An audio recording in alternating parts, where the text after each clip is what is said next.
Hello students, कैसे हैं आप। ये वीडियो क्लास 8th के लिए है और सब्जेक्ट है मैथ्स। तो ये है सब्जेक्ट मैथ का पार्ट 4th। इससे पहले हम 3 वीडियोस बना चुके हैं आपके लिए, ये चौथा वीडियोज है, ठीक है।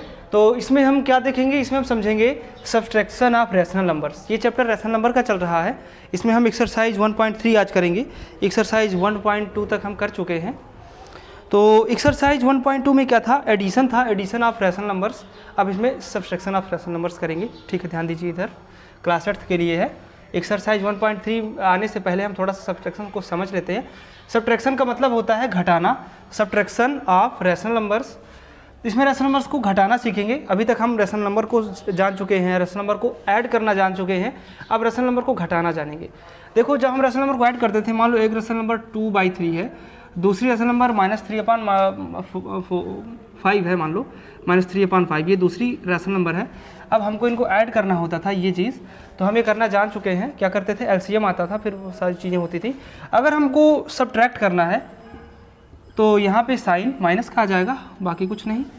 तो देखो, इसको क्या हम एडिशन के फॉर्म में नहीं लिख सकते? इस सब्ट्रैक्शन को क्या हम एडिशन के फॉर्म में लिख सकते हैं? देखो, 2/3, इस माइनस को अगर प्लस ऐसे करें और अंदर माइनस ले जाएं, -3/5। देखो, इस माइनस को हमने इसके अंदर भेज दिया और यहाँ पे प्लस लगा दिया। तो क्या इसको ऐसा लिख सकते हैं? इसको ऐसा लिख सकते हैं कि नहीं लिख सकते हैं? क्योंकि देखो, ये प्लस और ये माइनस कैलकुलेट होके सॉल्व होके माइनस हो जाएगा, तो फिर ये चीज़ आ जाएगी। एक इससे सिंपल एग्जांपल से देखो, x - y को हम क्या लिख सकते हैं? x + -y। तो हम लोग सब्ट्रैक्शन करने के लिए उसको एडिशन के रूप में बना लेंगे और इस माइनस को दूसरे वाले के अंदर पहुंचा देंगे, ठीक है। ऐसे x - y को हम क्या लिख सकते हैं? x + -y। सब्ट्रैक्शन क्या है? एक मैथमेटिकल ऑपरेशन है और एडिशन मैथमेटिकल ऑपरेशन है, डिवीज़न एंड मल्टीप्लिकेशन, ये चारों मैथमेटिकल ऑपरेशन है। तो हमने सब्ट्रैक्शन के लिए कुछ रूल देखे थे, कुछ प्रॉपर्टीज़ देखी थी। एडिशन के लिए हमने इससे पहले कुछ रूल देखे थे। पहला रूल क्या था? Closure property. क्लोजर प्रॉपर्टी का मतलब है जब दो रैशनल नंबर को ऐड करें और आंसर भी एक रैशनल नंबर ही आए तो उसे बोलेंगे कि क्लोजर प्रॉपर्टी यहाँ पे आ रही है, फुलफिल हो रही है। एडिशन के लिए क्लोजर प्रॉपर्टी फुलफिल होती थी। फिर दूसरा हमने सीखा था कम्यूटेटिव प्रॉपर्टी। कम्यूटेटिव प्रॉपर्टी में जब हम ऑर्डर चेंज कर देते थे तभी एडिशन में आंसर सेम आता था, ठीक है। और इसके बाद क्या था? Distributive property. डिस्ट्रीब्यूटिव प्रॉपर्टी होती है जब हम मल्टीप्लिकेशन करते हैं, एक मल्टीप्लिकेशन करते हैं दो रैशनल नंबर के एडिशन में, तो वहाँ पे डिस्ट्रीब्यूटिव प्रॉपर्टी आती है। अभी हम आगे इसको समझेंगे। तो क्या देखेंगे यहाँ पर सब्ट्रैक्शन के लिए भी ये प्रॉपर्टीज़ फुलफिल हो रही हैं या नहीं। तो देखो, दो रैशनल नंबर हैं, दो रैशनल नंबर को सब्ट्रैक्ट करोगे, घटाओगे, तब भी आंसर एक रैशनल नंबर ही आएगा। इसका मतलब कि क्लोजर प्रॉपर्टी यहाँ फुलफिल होगी, ओके। क्लोजर प्रॉपर्टी यहाँ भी आएगी, ठीक है। क्लोजर प्रॉपर्टी सब्ट्रैक्शन के लिए भी सही होगी। तो क्या कम्यूटेटिव प्रॉपर्टी सही होगी? नहीं। आप 3 - 2 करो, ये भी रैशनल नंबर ही है। 3 - 2 करोगे तो आंसर 1 आएगा, और अगर 2 - 3 करोगे तो आंसर -1 आ जाएगा, जो कि सेम नहीं है, बहुत बड़ा, दोनों में काफ़ी डिफरेंस है। तो कम्यूटेटिव प्रॉपर्टी सब्ट्रैक्शन के लिए नहीं फुलफिल होती है, ओके। तो ठीक है, अब हम सीधे एक्सरसाइज पे आएंगे।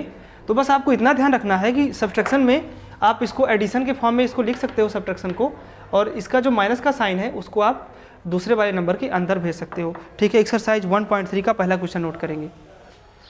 एक्सरसाइज 1.3 का पहला क्वेश्चन क्या है? पहला क्वेश्चन है राइट ट्रू और false for the following statements. नीचे स्टेटमेंट्स हैं, आपको बताना है कि इनमें से कौन सही है कौन गलत है। जो ट्रू होगा उसके सामने कैपिटल टी लिखेंगे, जो फॉल्स होगा उसके सामने कैपिटल एफ। तो देखो, पहला स्टेटमेंट क्या है? -4 is less then in to rational numbers का सब्ट्रैक्शन। एक रैशनल नंबर क्या है? -12/5, दूसरी -9/5। तो आप इसको भी वैसे ही करो जैसे एडिशन करते थे, बीच में माइनस का साइन लगा है तो माइनस कर देंगे। तो क्या आएगा? इधर -4 का -4 लिखा रहने दो, अब ये साइन लगाओ। तो ये हम यहाँ पे देखो दोनों में बटा 5 है, लाइक फ्रैक्शन है, तो ज़्यादा कैलकुलेशन नहीं करना। -12 - 9/5, ओके। तो ये क्या बनेगा? इसी को और क्या लिख सकते हो अगली लाइन में? -4 इज लेस दैन, ये क्या बन जाएगा? -21/5। तो देखो, ये क्या आएगा? ये 4 पॉइंट समथिंग आएगा ना, क्योंकि अगर 20 होता तो आंसर -4 आता। ये 4 - 4 से कुछ ज़्यादा आएगा, लेकिन यहाँ पे माइनस है, माइनस होने की वजह से ये ज़्यादा वाला छोटा हो जाएगा, लेकिन इसमें कह रहा है कि ये बड़ा है इससे, -4 पॉइंट समथिंग बड़ा है 4 से, हाँ ठीक है, लेकिन अगर दोनों में माइनस लग जाएगा तो -4 पॉइंट समथिंग छोटा हो जाएगा -4 से, लेकिन ये क्वेश्चन कह रहा है कि -4 छोटा है -4 पॉइंट समथिंग से, तो ये फॉल्स हो जाएगा, ये स्टेटमेंट हमारा फॉल्स हो जाएगा। आप सॉल्व करेंगे आ जाएगा, ठीक है। अब नेक्स्ट दूसरा सेकंड वाला क्या है, -3/4 -7/5 इज़ ग्रेटर देन 1/5। इसको सॉल्व करेंगे, इसमें एलसीएम लेना पड़ेगा क्योंकि देखो ये लाइक फ्रैक्शन नहीं है, तो इसका एलसीएम क्या आ जाएगा 20, तो ये आ जाएगा, इसमें 5 से मल्टीप्लाई कराएंगे -15, फिर ये माइनस का साइन है तो इसको ऐसे ही उतार दो, यहाँ पे सिंपल है, तो ये 4 से इसमें मल्टीप्लाई करेंगे तो ये -7 और 4 का मल्टीप्लाई होगा तो माइनस का आएगा 28। ओके, अब ये साइन लगाओ 1/5, इसको सॉल्व करके देखो क्या आ रहा है अगली लाइन में, ये -15 है, ये माइनस का प्लस हो जाएगा +28, तो ये हमारा आ जाएगा और 13/20 प्लस का, है ना, 13/20 आएगा प्लस का, क्योंकि ये -15 ये प्लस का 28। ओके, तो और ये क्या है 1/5, हाँ तो ये 1/5 से बड़ा है ये, ठीक है ना, क्योंकि ये 1/2 के सबसे करीब है, ये 1/5 है, ये सही हो जाएगा, स्टेटमेंट ट्रू हो जाएगा। ये यहाँ पे दोनों और प्लस लगाए, कंपेयर करना बड़ा आसान है, फ्रैक्शन को कंपेयर करना आप जानते हो, 13/20 ये हाँ बड़ा है 1/5 से, यही स्टेटमेंट बोल रहा है, तो ये ट्रू हो जाएगा। तो नेक्स्ट स्टेटमेंट क्या है, थर्ड स्टेटमेंट हमने इसमें लिखा नहीं, बड़ा सिंपल है, आप अपनी बुक ओपन करो, पेज नंबर 17 पे एक्सरसाइज 1.3 का question number first part 3, the negative of A negative rational number is a positive rational number. कोई नेगेटिव रैशनल नंबर है, मान लो -3/4, ये एक नेगेटिव रैशनल नंबर है ना। अब कह रहा है इसका नेगेटिव ये है, इस नेगेटिव रैशनल नंबर का नेगेटिव क्या होगा, हमेशा एक पॉजिटिव रैशनल नंबर होगा, यस, क्योंकि इस माइनस का प्लस हो जाएगा और आंसर आ जाएगा 3/4। तो ये क्या बोल रहे हैं, the negative of a negative rational number is a positive rational number, yes, तो ये हो जाएगा ट्रू। तो हमारा जो थर्ड पार्ट है ये ट्रू हो जाएगा।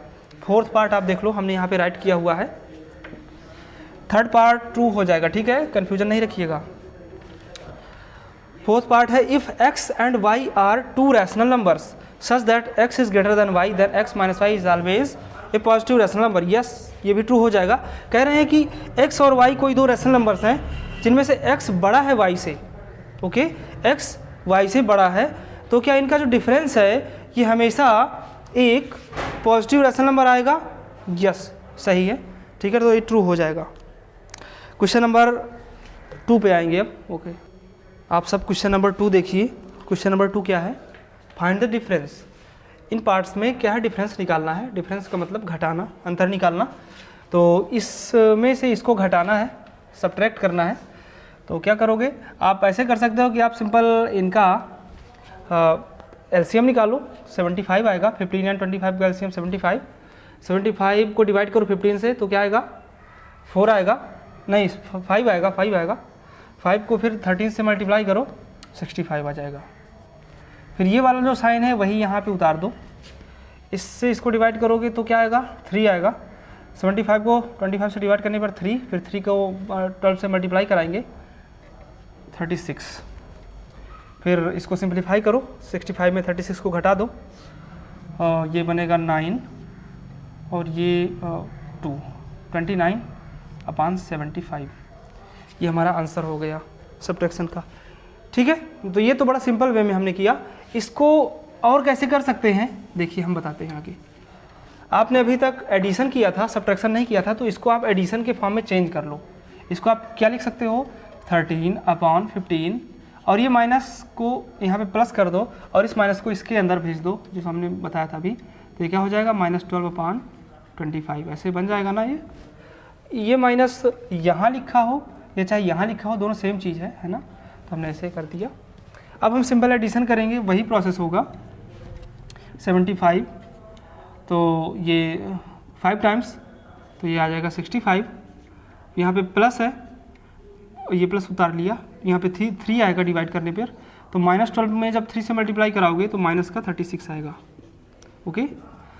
तो अभी ये प्लस माइनस का माइनस हो जाएगा 65 माइनस 36 अपॉन 75। तो वही आ गया जो इसमें एक ही बार में आ गया था, इसमें 2 बार में आया। ठीक है, तो इसका आंसर क्या आ जाएगा 29 अपॉन 75। ओके, तो आप जैसे मन हो वैसे कर लो, आप इसको प्लस में भी बदल के कर सकते हो, पर मैं तो कहूँगा कि आप सीधे ऐसे सवालों पे सीधे आप यहाँ पे माइनस उतारो और उसको सीधा सीधा करो। ठीक है, तो पहले का कैलकुलेशन हमने कर दिया। यहाँ पे 75, यहाँ पे क्या था 65, यहाँ पे माइनस था, यहाँ पे 36 था, फिर 29 अपॉन 75। अब हम नेक्स्ट पार्ट करेंगे, ये इसका आंसर हो जाएगा। नेक्स्ट पार्ट में है 7 अपॉन 24 माइनस 19 अपॉन 36, वही पहले जैसा है। इनका एलसीएम क्या होगा, दोनों लाइक फ्रैक्शन तो है नहीं, अगर लाइक फ्रैक्शन होते तो एलसीएम की कोई ज़रूरत नहीं होती। देखो लाइक फ्रैक्शन नहीं है तो हम एलसीएम लेके लाइक फ्रैक्शन ही बनाते हैं। इनका एलसीएम क्या आएगा 72 आएगा, 24 और 36 का एलसीएम 72 आएगा, है ना। तो आप 72 को 24 से डिवाइड करो, कितनी बार जाएगा 3 टाइम्स, तो ये 7 3 जा 21। डिवाइड करने पर जो आए उसको न्यूमरेटर से मल्टीप्लाई कराया जाता है ना, तो 3 आया तो 7 3 21 माइनस ये वाला माइनस यहाँ उतार दो, यहाँ पे 2 टाइम्स जाएगा, फिर 19 को 2 से मल्टीप्लाई करो 38। अब क्या हो जाएगा, इसको सिंपलीफाई करने पर ये माइनस वाला ज़्यादा है तो आंसर माइनस का आएगा, माइनस का 17 अपॉन 72, ये हो जाएगा इसका आंसर। ओके, सेकंड पार्ट हमने कर लिया। थर्ड पार्ट देखिए, थर्ड पार्ट में क्या है 5 अपॉन 63 में सब्ट्रैक्ट कर रहे हैं माइनस 8 अपॉन 21 को। अभी एक चीज़ यहाँ पे करो, आप इसको प्लस कर बनाओ, 5 अपॉन 63 यहाँ पर प्लस करो तो ये माइनस इसके अंदर जाएगा, तो माइनस 8 अपॉन 21, तो ये माइनस माइनस का प्लस ही हो जाएगा। ठीक है, तो ये 5 अपॉन 63 प्लस 8 अपॉन 21। ओके, समझ में आ गया, ये कोई दिक्कत तो नहीं है। तो इसका एलसीएम भी 63 ही आएगा। ओके, क्योंकि 63 आता है 21 की टेबल में, तो यहाँ पर 1 टाइम जाएगा तो ये 5 ही रहेगा, 5 में 1 को मल्टीप्लाई कराएंगे, प्लस 21 3 टाइम्स और 8 में 3 का मल्टीप्लाई कराओ 24, तो ये क्या आ गया 29 अपॉन 36। ओके, तो हमने इस क्वेश्चन के तीनों पार्ट कर लिए और बाकी जो चौथा पार्ट बचा है उसको आप करो। ठीक है, अब हम नेक्स्ट क्वेश्चन करते हैं। क्वेश्चन यहाँ पे राइट करेंगे। क्वेश्चन नंबर 3 क्या है, क्वेश्चन नंबर 3 कह रहा है in each of the following subtract the first number from the second and the second number from the first, examine in each case if the 2 answer are same. आपको करना क्या है, आप यहाँ पे हर पार्ट में 2 आपको रेशनल नंबर दिए हैं, आप पहले क्या करो, पहले में से दूसरे को घटाओ, फिर दूसरे में से पहले को घटाओ। ठीक है, आप सेपरेट करना आपको आ जाएगा, पहले दूसरे में से पहले को घटाओ, फिर पहले में से दूसरे को घटाओ, फिर दोनों आंसर को कंपेयर करो क्या दोनों आंसर सेम है। ये है आपका होमवर्क, इसको आपको करना है, फिर इसके आगे से हम नेक्स्ट वीडियो में करेंगे। आज ये वीडियो यहीं पे ख़त्म होगा। Thank you.